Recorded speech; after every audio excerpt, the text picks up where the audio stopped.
नमस्कार। आप देख रहे हैं 4 PM और मैं हूं आपके साथ निधि तिवारी। क्या इस देश में विपक्ष के नेता को खुलेआम गोली मारने की धमकी देना अब नॉर्मल हो चुका है? क्या कोई शख्स खुद को किसी सत्ताधारी दल का समर्थक बताकर पार्टी का पटका गले में डालकर कैमरे के सामने आकर देश के नेता प्रतिपक्ष को हत्या की धमकी दे और पूरी की पूरी सरकार खामोश रहेगी? ये सवाल खड़े हो रहे हैं एक वीडियो के सामने आने के बाद, जिसमें एक व्यक्ति सामने आता है, दावा करता है कि वो सत्ताधारी दल से जुड़ा हुआ है, एक संगठन से जुड़ा हुआ है, और वो कहता है कि ओम बिरला के साथ बदसलूकी का बदला लिया जाएगा। और बदला कैसे लेगा? घर में घुसकर गोली मारकर। और गोली किसको मारी जाएगी? देश के नेता विपक्ष राहुल गांधी को। तो सवाल ये है कि क्या अब देश का नेता विपक्ष भी इस देश में सुरक्षित नहीं है? एक अनजान शख्स जब बिहार में रैली खत्म होने के बाद राहुल गांधी और तेजस्वी यादव के जाने के बाद माइक से पीएम मोदी को गाली दे देता है, तो पूरे देश में कोहराम मच जाता है। लेकिन यहाँ पर लाइव राहुल गांधी को गोली मारने की धमकी दी जा रही है और उनके साथ साथ 25 और सांसदों को जान से मारने की धमकी दी जा रही है, लेकिन कोई सवाल नहीं। मीडिया की जबान पर कोई भी सवाल नहीं है, पुलिस की कोई कार्रवाई नहीं है। इसीलिए सवाल उठ रहे हैं कि क्या कानून वाकई में सबके लिए बराबर है या फिर राजनीतिक पहचान देखकर कार्रवाई होती है? इस पर तो चर्चा करेंगे ही, लेकिन चर्चा होगी मोदी जी के उन मंत्री के बयान पर भी जो नेता विपक्ष को देश के लिए खतरा, एंटी नेशनल जैसे शब्दों का को लेकर इस्तेमाल करते हैं। हम बात कर रहे हैं किरण रिजिजू की, जो कि राहुल गांधी को भारत की सुरक्षा के लिए सबसे खतरनाक शख्स बता डाल रहे हैं। अगर किसी के पास देश विरोध होने का कोई सबूत है तो मुझे लगता है कि कार्रवाई करनी चाहिए, लेकिन अगर सबूत नहीं है तो क्या ऐसे बयान और ऐसी धमकियां लोकतंत्र के खिलाफ माहौल नहीं बनाती? क्योंकि पिछले कुछ सालों से एक ही लाइन दोहराई जा रही है, देश के लिए खतरा, एंटी नेशनल, कट्टरपंथियों से जुड़ा हुआ, विदेशी ताकतों से मिला हुआ। जब देश के नेता पक्ष के लिए बार बार ऐसी भाषा का इस्तेमाल किया जाए तो क्या नीचे स्तर का कार्यकर्ता जो है वो ये नहीं समझता कि वो तो दुश्मन है, और दुश्मन जब बना ही दिया है तो फिर कोई भी आकर के कह देगा कि भाई गोली मार देंगे? क्या ये वही माहौल नहीं है जो तैयार किया गया है? इसको लेकर आज हम चर्चा करेंगे और चर्चा में हमारे साथ मौजूद हैं प्रोफेसर अखिल स्वामी सर। सर, बहुत बहुत स्वागत है आपका। तो सर, सबसे पहले तो जिस बयान की हम चर्चा कर रहे थे, जिस बयान को लेकर के हम अभी तक बातचीत कर रहे थे, तो उन्होंने क्या कहा है वो दिखाते हैं। उसके बाद संसदीय कार्य मंत्री किरण रिजिजू का किस तरह का बकवास बयान कल सामने आया था, जो ऐसे लोगों के दिमाग पर असर डाल रहा है, इस पर भी बात करेंगे। सबसे पहले उस सिरफिरे का बयान सुनवाते हैं।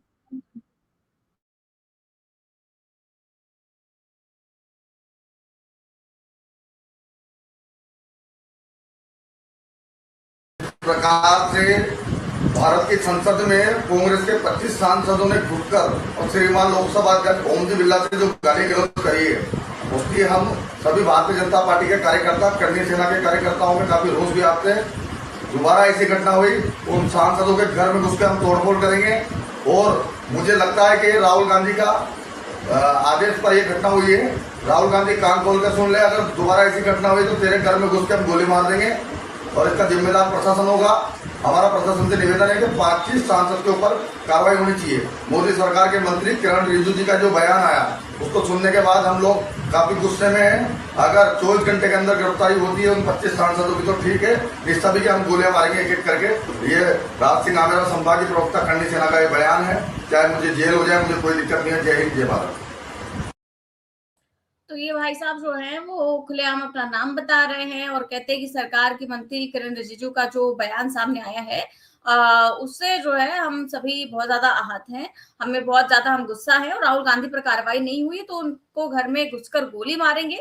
और ऊपर से आप फोटो देख सकते हैं, उन्होंने लगाई हुई थी मोदी जी की और ओम बिरला की जो तस्वीरें हैं उनके ऊपर साफ तौर से नजर आ रही हैं। और इसके बाद में इनका जो पूरा परिचय है वो भी कांग्रेस ने दिया हुआ है, और कांग्रेस ने इनको लेकर के क्या परिचय दिया है वो भी बताते हैं। ये लिख रहे हैं कि ये भाजपा नेता राज सिंह ओमार है और गले में भाजपा का पट्टा है। ये सिरफिरा देश के नेता प्रतिपक्ष राहुल गांधी समेत 25 सांसदों को गोली मारने की धमकी दे रहा है। लेकिन ना तो अब तक इसकी गिरफ्तारी हुई और ना ही FIR, क्योंकि ये खुद को ओम बिरला और नरेंद्र मोदी का कार्यकर्ता बता रहा है। क्या राजनीतिक लड़ाई अब भाजपा इस तरह से लड़ेगी?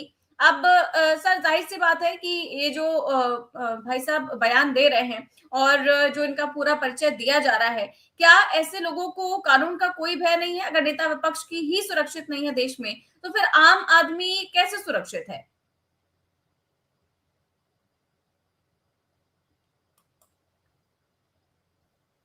जय संविधान। देखिए, वास्तविकता यह है, इस समय भारतीय जनता पार्टी असुरक्षित है और मोदी जी असुरक्षित हैं। गलगोटिया यूनिवर्सिटी ने जैसा मजाक उड़वाया है पूरे विश्व के अंदर, तो मोदी जी को ये बात समझ में आ रही है कि ये गलगोटिया यूनिवर्सिटी ने नहीं किया, ये भारतीय जनता पार्टी के इशारे में विश्व को धोखा देने के लिए एक कार्यक्रम चलाया था जो एक्सपोज हो गया। अच्छा, एक्सपोज भी उस देश के साथ हुआ जो देश हमारा प्रतिद्वंदी है, जो हर तरह से हमें परेशानियां क्रिएट करता है और जिससे मोदी जी ने इंपोर्ट अपने देश का डबल कर दिया है पिछले 11 साल में और हमारे देश की इंडस्ट्री को बिल्कुल चीन के हाथ पे सौंप दिया है।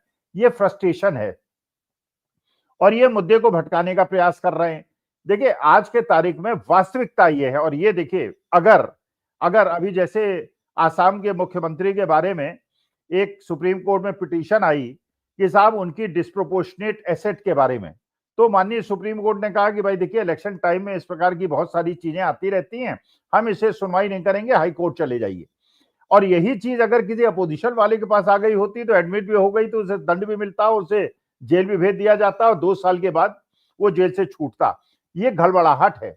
और देखिए, मैं एक चीज बताऊं, मैं गोदी मीडिया के कार्यक्रम में गया था, मेरे बगल में करणी सेना के व्यक्ति बैठे हुए थे और वो वास्तविकता में मुझे आश्चर्य हुआ, मैं राजपूतों का और क्षत्रियों का बहुत सम्मान करता हूं क्योंकि बचपन से मैंने देखा है कि वो लोग अपने गौरव की बात करते हैं, मर्यादाओं की बात करते हैं, राणा प्रताप की बात करते हैं। जिस प्रकार से वो शूद्रों, मतलब ये अपने दलितों के लिए और ब्राह्मणों के लिए अपमानजनक शब्दों का उपयोग कर रहे थे और जिस तरह से कह रहे थे कि हम जो है करणी सेना वाले तोड़ देंगे और हाथ पैर तोड़ देंगे और मार देंगे, मैंने कहा महाराज ये क्या बातें कर रहा है यार। हम तो समझते थे कि हमारे देश के जो हिंदू और हमारे भगवान श्री राम, मर्यादा पुरुषोत्तम श्री राम क्षत्रिय थे और इतनी ज्यादा उन्होंने मर्यादाएं कायम की, खुलेआम धमकी दे रहे हैं और इनको बेलगाम इस तरह से छोड़ा हुआ है। कभी ये रामजीलाल सुमन के घर पे चढ़ जाते हैं, कानून की कोई स्थिति नहीं होती है, कानून कोई इनके खिलाफ कार्यक्रम नहीं करता है, बल्कि रामजीलाल सुमन के खिलाफ सब लोग चले आते हैं। अब मैं ये करणी सेना के नेताजी से ये पूछना चाहता हूं, महाराज बताइए, हम राहुल गांधी को और कांग्रेस के नेताओं को ऐसा संरक्षण देंगे, चारों तरफ हजारों लाखों की भीड़ इकट्ठी हो जाएगी और तुम्हारे में हिम्मत हो तो आ जाओ, राहुल गांधी को चोट पहुंचा के देख लो।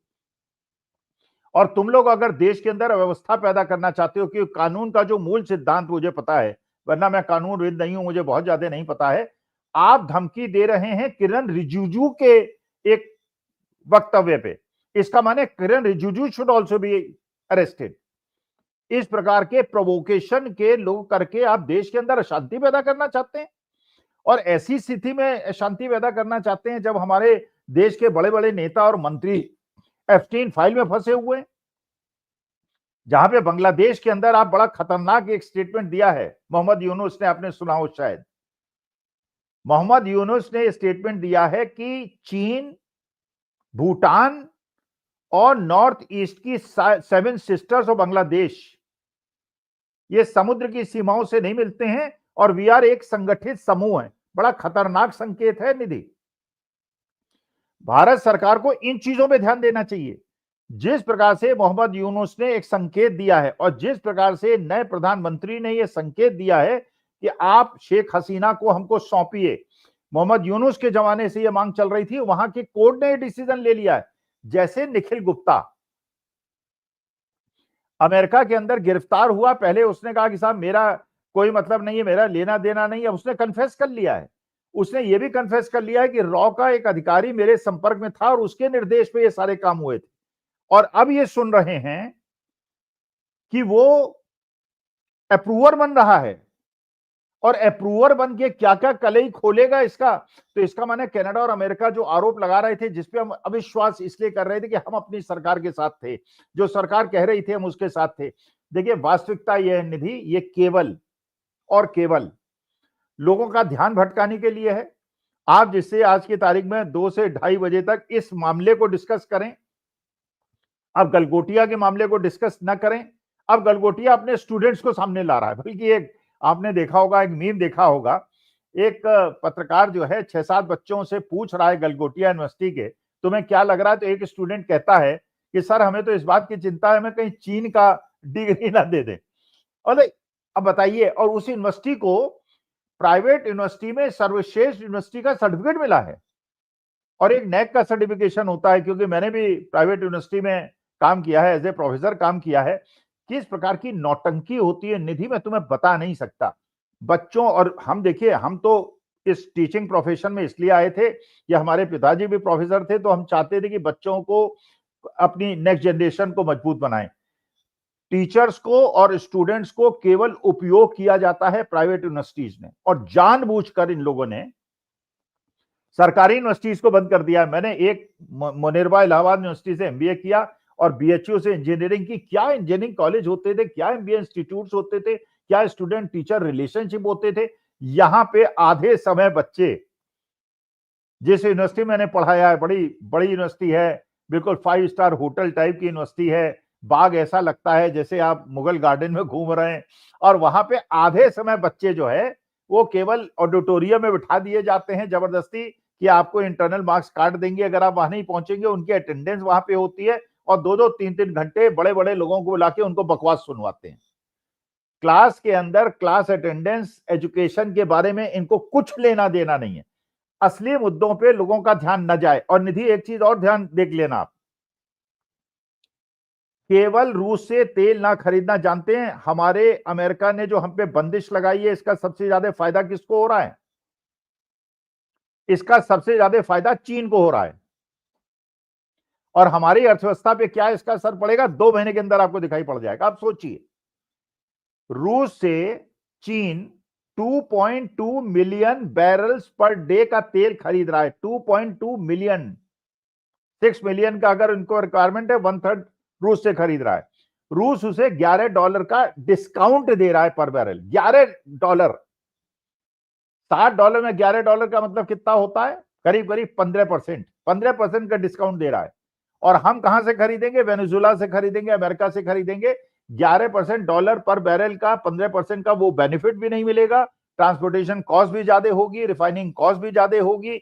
वो जो माल भेजेंगे 0% टैक्स में हम लेंगे, हमारा रेवेन्यू का लॉस होगा। जो हम भेजेंगे उसमें 18% का होगा। इन चीजों से ध्यान हटाने के लिए स्टेटमेंट जानबूझ के दिया गया है, जिससे निधि तिवारी आज डिस्कस इसको करें। गुंडे छोड़ रखे हैं, लेकिन एक आश्वासन हम देते हैं अपनी भारत माता को बचाने के लिए। और इस तरह की धमकी अगर हमारे कोई मोदी जी को भी देगा, और अमित शाह साहब को भी देगा, योगी आदित्यनाथ को भी देगा, तो हम उसका भी विरोध करेंगे, क्योंकि अराजकता का हम समर्थन नहीं कर सकते। ये आदमी जो अपने को राजपूत कह रहा है, ये राजपूत नहीं है। ये केवल एक ऐसा एजेंट है जिसको ये कहा गया है कि डाइवर्ट करो अटेंशन, लोगों की इधर उधर चली जाए। अब गोलगोटिया में फंस गए हैं, उधर निखिल गुप्ता में फंस गए हैं, अमेरिका चूड़ी टाइट कर रहा है, इटली के अंदर भी राष्ट्रीय सेठ के ऊपर एक केस हो गया है कि वहां पे जाके इन्होंने कुछ ऐसी फर्जी कंपनियों में इन्वेस्टमेंट करवाया है। हर जगह इनकी कलई खुल रही है। एक और आपने देखा होगा, फ्रांस के राष्ट्रपति आए, जब दरवाजे पे दोनों की मुलाकात हुई तो नॉर्मली प्रोटोकॉल ये कहता है, क्योंकि भाई एक फ्रेंच बोलने वाले हैं, एक हिंदी बोलने वाले हैं, कहीं अंग्रेजी बोलने वाले होते हैं। तो पहले भी मैं आपके कार्यक्रम में पूछ चुका हूं, भाई पुतिन से जब मोदी जी बात करते हैं तो कैसे करते होंगे? उनको हिंदी नहीं आती, इनको रशियन नहीं आती। अच्छा, वहां कोई ये भी नहीं होता कि साहब वहां कोई दुभाषिया हो। तो लेकिन वहां पे ये प्रोटोकॉल होता है कि आप अपना फोटो शूट दे दीजिए, जरा पोस्टर वोस्टर ऐसा रखिए कि लोग इंप्रेस हो जाएं। बात इंपॉर्टेंट नहीं होती है। वो फ्रेंच मीडिया ने क्या किया कि उसमें वीडियो रिकॉर्ड कर लिया। अब लोगों को यही समझने में उनके बाल टूट रहे हैं, गंजे हो रहे हैं वो, कि यार बात क्या हो रही थी, क्योंकि उसमें कुछ समझ भी नहीं आ रहा कि कौन क्या बोल रहा है, मोदी जी क्या बोल रहे हैं, फ्रेंच प्रेसिडेंट। और जानबूझ के उन्होंने एक्स पे भी डाल दिया, उसको टेलीकास्ट भी कर दिया। तो देश इस समय इतनी गंभीर स्थितियों में फंसा हुआ है। और अब आर्मी ऑफिसर्स ने, एक्स सर्विसमैन में भी ये दे दिया है कि हम अगर 15-20 दिन के अंदर हमारी मांगों की सुनवाई नहीं हुई, 1 करोड़ एक्स सर्विसमैन दिल्ली के अंदर इकट्ठा हो जाएंगे। किसानों ने भी आह्वान कर दिया, मजदूरों ने भी आह्वान कर दिया। 10 दिन के अंदर 15 मार्च तक आपको ये ट्रेड डील का भी पता चल जाएगा। तेल के आयात रूस से न करने पे कितने का नुकसान हो रहा है ये भी पता चल जाएगा। अटेंशन डाइवर्ट करने के लिए कि सारे लोग इस चीज को डिस्कस करें। और राहुल गांधी का एक चीज हम बता दें, हमारे देश के किसी भी नेता को, ये गुंडों का देश नहीं है।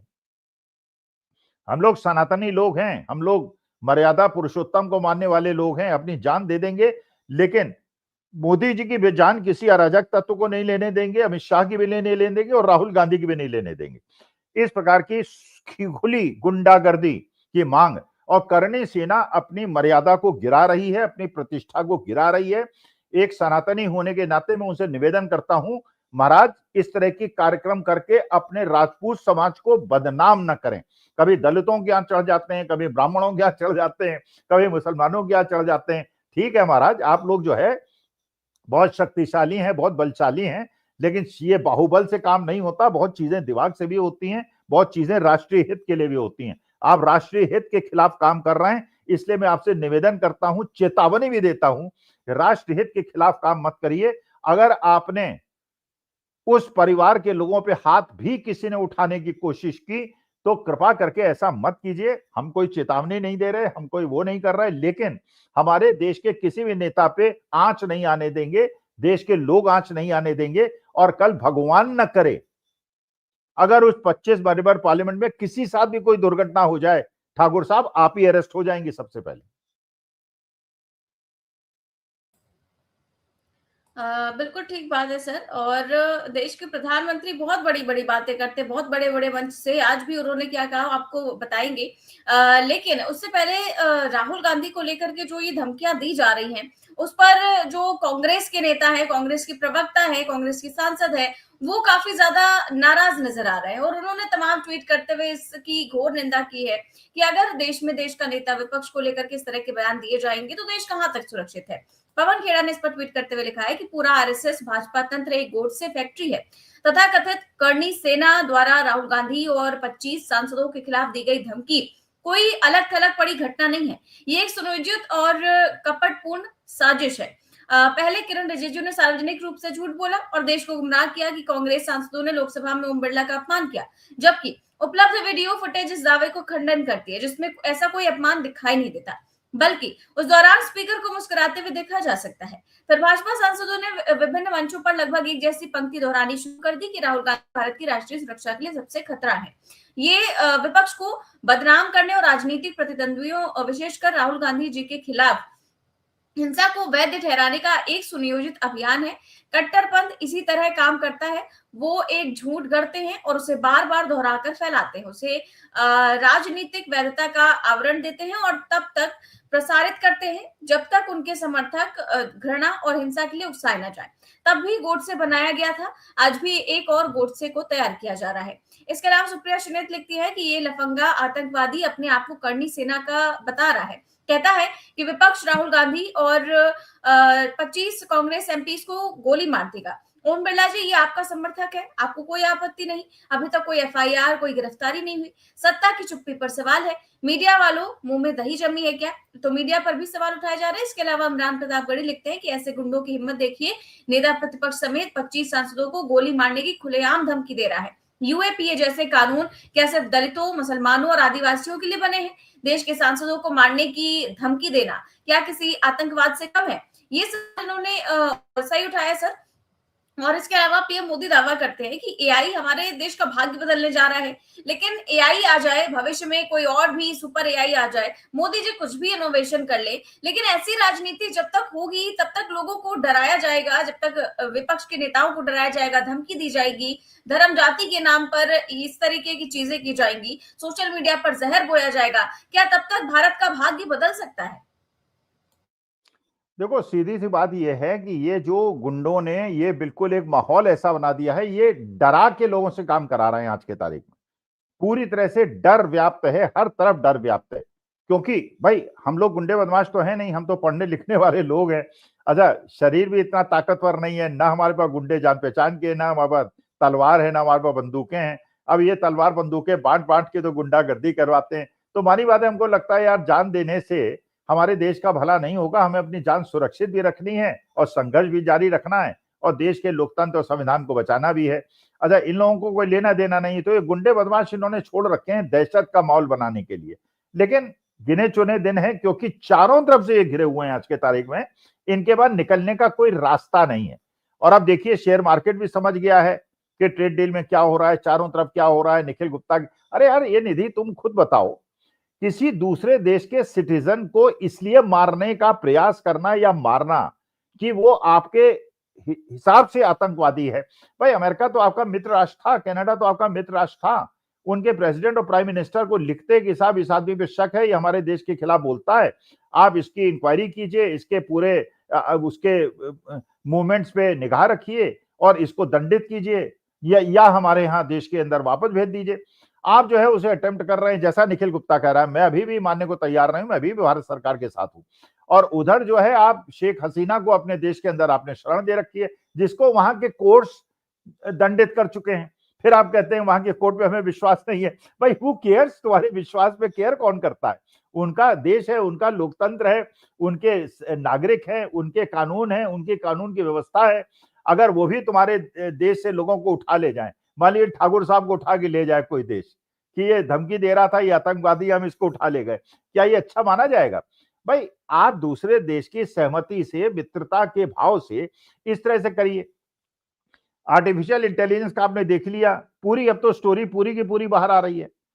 अच्छा, पहले कह रहे थे कि ना साहब ऐसा कोई अनाउंसमेंट नहीं हुआ 12:30 बजे की मोदी जी आ रहे हैं, इसलिए आप लोग जो है हॉल खाली कर दीजिए। अब वो जो अनाउंसमेंट हो रहा था, लोगों ने उसकी भी वीडियो जो है डिस्क्लोज कर दी, उसमें साफ साफ बताया जा रहा है। अच्छा, मोदी जी को आना था 5:30 बजे और हॉल खाली करा दिया 12:30 बजे। अब निधि तुम बताओ यार, तुम अगर मान लो अपनी स्कूटी के साथ या कार के साथ किसी कार्यक्रम में जाओ, अगर मैं भी गया होता, मान लो, खैर मेरे पास कार नहीं है, मैं तो आजकल ओला उबर में चलता हूँ, कार मैंने भेज दी अपनी। अगर मैं अपनी कार में जाता और मुझसे कहते कि ठीक है साहब टिकट आपने खरीद लिया, अंदर जाने को मिलेगा, लेकिन ये चाबी अलाउड नहीं है। अबे तो चाबी कहाँ ले जाऊं यार, खा जाऊं पी जाऊं, अगर खा जाऊंगा तो उसके बाद कार कैसे निकालूंगा? तो वहां पे स्कूटर मोटरसाइकिल वालों के और कार वालों का साहब आपको चाबी नहीं ले जाने देंगे, आपको लैपटॉप नहीं ले जाने देंगे। अरे यार, बिना आर्टिफिशियल इंटेलिजेंस की कॉन्फ्रेंस में बिना लैपटॉप के आदमी क्या करेगा? अच्छा, वहां वो चल नहीं रहा है, इंटरनेट चल नहीं रहा, वहां कैश में लेन देन हो रहा है। वैसे आप डिजिटल इंडिया की बात करते हैं और एप्स्टीन से बात करते हैं, हरदीप सिंह पुरी डिजिटाइजेशन पे, जबकि डिजिटाइजेशन की कोई बात ही नहीं हुई है। तो देखो सीधी सी बात है, अब तो ये कलई खुल रही है कि वास्तविकता में देश में जो सत्ता आई थी वो केवल अन्ना हजारे की वजह से और रामदेव की वजह से नहीं आती। एक अंतरराष्ट्रीय षड्यंत्र हुआ था, जिस अंतरराष्ट्रीय षड्यंत्र के तहत देश के अंदर सत्ता बदली गई थी, क्योंकि अमेरिका भारत का शोषण करना चाहता था और शोषण के नाम पे उसने 10 साल में पाल पोस के अब बकरे को हलाल कर लिया है। और आज के तारीख में जो ट्रेड डील हुई है और भारत के हितों पे तेल अमेरिका रूस से न खरीदने पे जो बंदिश लगाई है, हमारे देश की आर्थिक व्यवस्था बहुत ज्यादा खराब होने की संभावना है, जिसके लिए हमको संघर्ष करना चाहिए। लेकिन ये एप्स्टीन आइलैंड के अंदर जो कुछ हुआ करता था, वो देशों की सरकार को अस्थिर करने के लिए, और अब तो ये भी लगता है कि अन्ना हजारे का आंदोलन, जिसमें अरविंद केजरीवाल भी थे और कुमार विश्वास भी थे, ये सारा का सारा एप्स्टीन फाइल में बने हुए षड्यंत्र का एक भाग था, ऐसा मुझे शक होता है।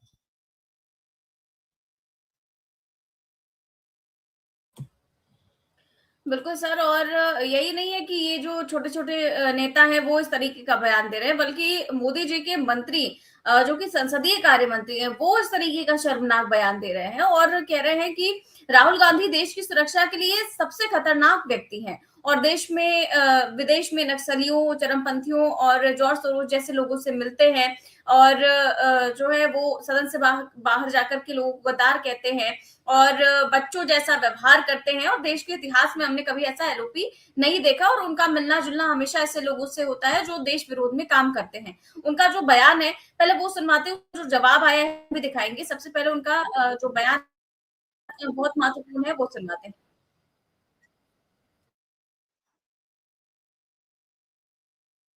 पड़ेगा। देखिए, आप तो मीडिया के हैं, मीडिया लोगों को मैं तंज नहीं कसना चाहता हूं, लेकिन आप लोग भी तो ऐसे न्यूज़ चलाना चाहते हैं जो लोग देखे हैं। वरना तो राहुल गांधी आज के दिन में भारत का सुरक्षा के लिए सबसे ज्यादा खतरनाक इंसान बन गया है। मैं ये क्यों कह रहा है कि राहुल गांधी आज भारत का सुरक्षा के लिए बहुत बड़ा चुनौती क्यों बन गया है? क्योंकि वो ऐसे ताकतों से मिले हुए हैं जो भारत विरोधी है। आप अमेरिका में जाइए, यूरोप में जाइए और देश में भी जो नक्सलाइट लोग हैं, वामपंथी जो एक्सट्रीम ले जाते हैं, ऐसे विचारधारा के लोग, जो सोरोस जैसे लोग, फोर्ड फाउंडेशन से लेकर के कई एनजीओस हैं जो भारत को कमजोर करने के लिए षड्यंत्र रचाते रहते हैं। ऐसे लोगों से राहुल गांधी जी का उठना बैठना मिलना जुलना होते रहते हैं। और जब राहुल गांधी बाहर जाते हैं तो जो एंटी इंडियन फोर्सेस के जो आवाज है, जो लॉयर्स है या जो खालिस्तानी फोर्सेस को जो लोग प्रोत्साहित करते हैं, ऐसे लोगों से ही राहुल गांधी मिलते हैं। और जो एक्सट्रीम फैनेटिक इस्लामिक जो भारत के खिलाफ प्रचार करते रहते हैं, ऐसा इस्लामिस्ट फोर्स है, उन लोगों के साथ राहुल गांधी मिलना जुलना होते रहते हैं। तो इससे तो देश को तो खतरा है ना। तो सर, आप तो मंत्री हैं, अगर आपको इतनी जानकारी है कि वो इतने एंटी नेशनल हैं, तो उन पर कोई एक्शन क्यों नहीं होता? एक्शन तो समय में होगा। अभी मैं तो एक्शन के लिए तो यहाँ आपको इस तरह से इंटरव्यू में तो बात नहीं कर सकते ना। ये जवाब दिया है सर, ये भारत के ये संसद के संसदीय कार्य मंत्री है ये, और वो कह रहे हैं देश के नेता विपक्ष के खिलाफ देश की पब्लिक में जहर भरने का काम कर रहे हैं। और एक मंत्री का इस तरीके का बयान देना अपने आप में कितना असंवैधानिक है कि राहुल गांधी के नक्सलियों के साथ रिश्ते हैं, उनके उपद्रवियों के रिश्ते हैं, उनके सोरोस के साथ रिश्ते हैं, और ये वो उन सबके साथ मिलकर साजिश कर रहे हैं। तो गिरफ्तार क्यों नहीं किया जा रहा है? आपकी जांच एजेंसियां कर क्या रही हैं? मेरे ख्याल से तो किरण रिजिजू साहब वो हैं जो हमारी सनातनी भावनाओं को सबसे ज्यादा ठेस बनाने वाले, और मोदी जी द्वारा इनको क्यों मंत्री बनाया गया है इसी में प्रश्न चिन्ह है।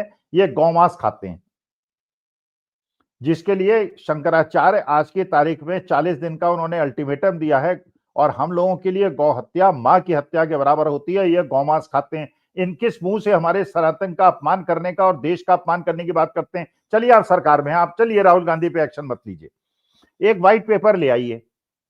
और सरकार ये व्हाइट पेपर ले आए, पवन खेड़ा अगले दिन उसकी कलई खोल देंगे।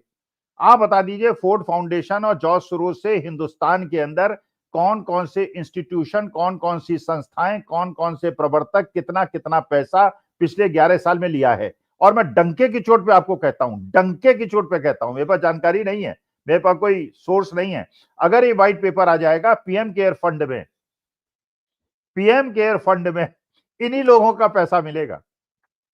इसमें जॉर्ज सोरोस का पैसा भी मिलेगा, इसमें फोर्ड फाउंडेशन का भी पैसा मिलेगा, क्योंकि जॉर्ज सोरोस से संबंध होने पे पीएमओ के भी कुछ लोगों के नाम उजागर हो चुके हैं। लेकिन मैं कोई आरोप नहीं लगा रहा हूं। व्हाइट पेपर ले आइए, राहुल गांधी पे एक्शन मत लीजिए अगर आप समझते हैं उसका टाइम आएगा। कब टाइम आएगा? जब आप सत्ता से उतर जाएंगे। अरे एक व्हाइट पेपर ले आइए कि जॉर्ज सोरोस और जो फोर्ड फाउंडेशन से, आपको पता है कि जॉर्ज सोरोस और फोर्ड फाउंडेशन हर देश के अंदर, हर विकासशील देश के अंदर लाखों करोड़ों की एड देते हैं। एग्रीकल्चरल रिवॉल्यूशन पे भी देते हैं, साइंस एंड टेक्नोलॉजी पे भी देते हैं, रिसर्च एंड डेवलपमेंट के लिए भी देते हैं, बहुत सारी एनजीओस को भी देते हैं, बहुत सारी संस्थाओं को भी देते हैं। और ये संस्थाएं हजारों लाखों की संख्या में और करोड़ों रुपए देते हैं। उनकी एक लिस्ट दे दीजिए हमको, उनके हम संपर्क सूत्र निकाल लेंगे, हम बता देंगे कौन किसका प्रमोटर है। फिर पवन खेड़ा और जो खोजी पत्रकार है, मैं तो पत्रकार नहीं हूं, मैं तो अध्यापक हूं, वो पत्रकार निकाल लेंगे और जनता के सामने पेश कर देंगे। हवा में मत आरोप लगाइए, आप सरकार में बैठे हुए हैं, आप विपक्ष में नहीं है, आप गोदी पत्रकार नहीं है।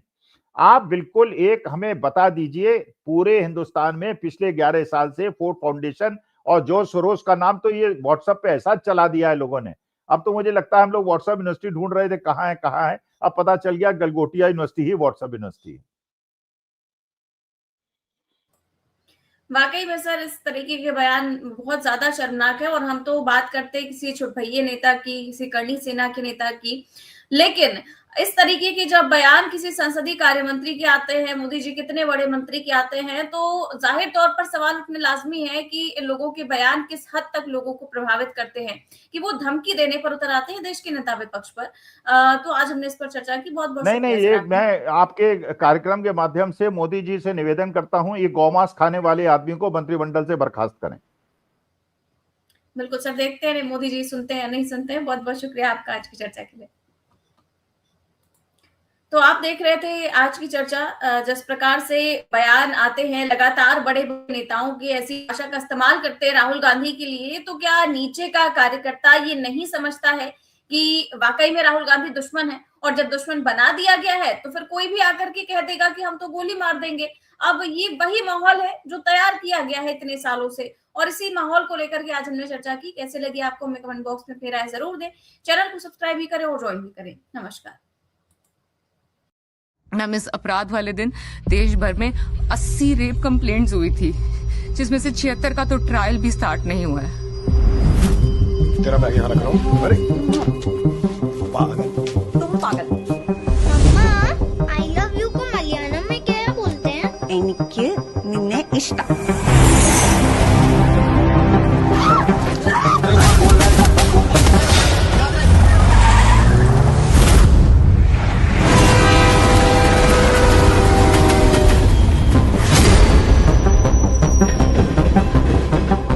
लड़की कहाँ मिली? सामने मिली। जानता है रामधारी सिंह दिनकर ने क्या लिखा है? ये शुक्ला और दिनकर दोनों को सामने बैठाओ। झूठ बोल रहे हैं साले। झूठ बोल रहे हैं। चल मम्मी के साथ वो क्यों किया उन लोगों ने? सना दीदी ने बोला क्या बोला? सीक्रेट है। हमारी गाड़ी चोरी हुई थी, चारों लोग शादी में थे। शादी की इन सब की फोटोज हैं। प्लीज रिलीज अस। जिसने लिफ्ट दी थी उस गाड़ी की भी फोटो होगी आपके पास? गाड़ी की फोटो कौन लेता है? गाड़ी लूटने के बाद शादी में कौन जाता नवर्धन जी? एक भी लड़के का डीएनए सैंपल इसे मैच नहीं हुआ। कभी नंबर प्लेट नहीं मिलती, कभी डीएनए। एक ही बेटा है, आप तो बस आंकड़ा बोलिए, यहाँ बाहर कहीं भी हम पहुँचाएंगे। आप मर्द हो ना, ये काम हो सकता है कि लड़की की इच्छा के पे कभी हुआ है क्या? एटीएम से यहाँ तक का रास्ता तो सिर्फ 10 मिनट का है ना, बाकी 25 मिनट क्या कर रहे थे? तो आपके मुताबिक ABCDE ने रेप नहीं किया? मुझे उनके फेस याद नहीं। ऐसे इंसिडेंट के फेसेस कोई कैसे भूल सकता है? आपके साथ हुआ ऐसा कुछ? पर्सनल हो रही है आप। अब हो रही हूँ मैं पर्सनल, किसी को होना पड़ेगा पर्सनल। ये पहचान नहीं पा रही? I feel sorry for her, लेकिन वो इनका फॉल्ट। मेरा फॉल्ट है मैम। मैं 6 साल से जिन लड़कों को पढ़ा रही हूँ उनमें से एक ने क्लास के व्हाट्सएप ग्रुप में लिखा है कि उस दिन उसको इनवाइट क्यों नहीं किया किसी ने, वहां कार में।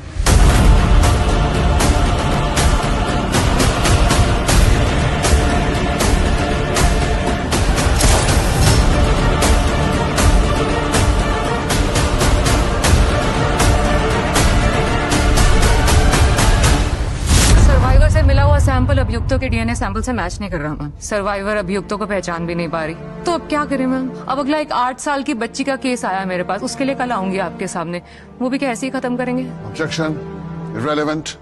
I agree, it's irrelevant. I also agree ma'am, irrelevant.